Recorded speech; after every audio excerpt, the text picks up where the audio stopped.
안녕하세요. 비오는 화요일 오후 잘 보내고 계시나요? 오늘은 국철 1호선 오산 새마역 앞에서 투룸형 오피스텔 잔여호실을 분양하는 청광 플러스원에서 제공한 자료를 토대로 일반 임대사업자와 주택임대사업자 장점과 단점 위주로 비교 분석해 보겠습니다. 먼저 일반 임대사업자는 사업자 등록은 계약일로부터 20일 이내에 해야 하고 임대 의무기한은 10년, 상가 건물분 부가세는 환급됩니다.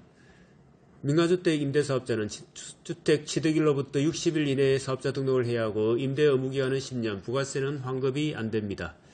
세제면에서 오피스텔 임대사업자 취득세는 4.6%로 동일하며 일반 임대사업자 건축물에는 부과하는 재산세는 0.25%, 소득세는 5월의 종합소득세 신고 대상입니다. 주택 임대사업자는 취득세는 면제 또는 감면되며 오피스텔 2세대 이상일 경우 면적에 따라 재산세 면제 또는 감면 대상입니다. 일반 임대사업자의 종합부동산세는 비과세 대상이며 민간주택 임대사업자는 과세 대상이지만 수도권 내 공시가격 6억 원 이하이며 5년 이상 임대할 경우 과세 대상에서 배제합니다. 일반 임대사업자의 양도소득세는 일반 과세 대상이지만 주택임대사업자는 기준시가 6억 원 이하의 주택을 10년 이상 임대한 후 양도하는 경우 장기보유 특별공제를 최대 70%까지 공제해줍니다.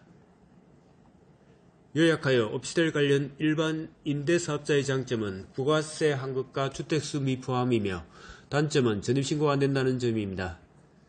주택임대사업자의 장점은 전입신고 가능하며 각종 세제 혜택이 있다는 점이며 단점은 건물분 부가세 환급이 안되고 주택수에 포함되는 불이익이 있다는 점입니다. 개략적인 자료를 참고하시고 세무 관련 좀 더 자세한 자료는 거래하시는 세무사님과 상의하세요. 감사합니다. 안녕하세요. 비오는 화요일 오후 잘 보내고 계시나요? 오늘은 국철 1호선 오산 새마역 앞에서 투룸형 오피스텔 잔여호실을 분양하는 청광 플러스원에서 제공한 자료를 토대로 일반 임대사업자와 주택임대사업자 장점과 단점 위주로 비교 분석해 보겠습니다. 먼저 일반 임대사업자는 사업자 등록은 계약일로부터 20일 이내에 해야 하고 임대 의무기한은 10년, 상가 건물분 부가세는 환급됩니다.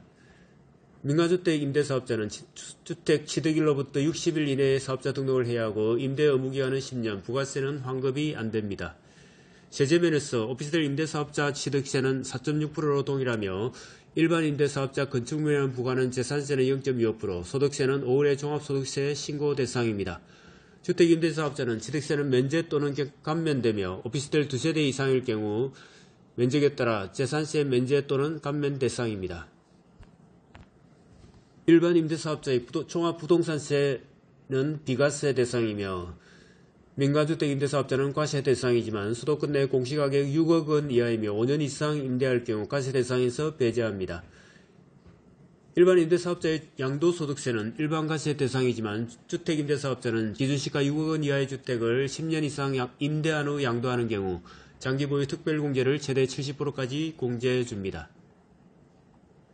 요약하여 오피스텔 관련 일반 임대사업자의 장점은 부가세 환급과 주택수 미포함이며 단점은 전입신고가 안된다는 점입니다. 주택임대사업자의 장점은 전입신고 가능하며 각종 세제 혜택이 있다는 점이며 단점은 건물분 부가세 환급이 안되고 주택수에 포함되는 불이익이 있다는 점입니다.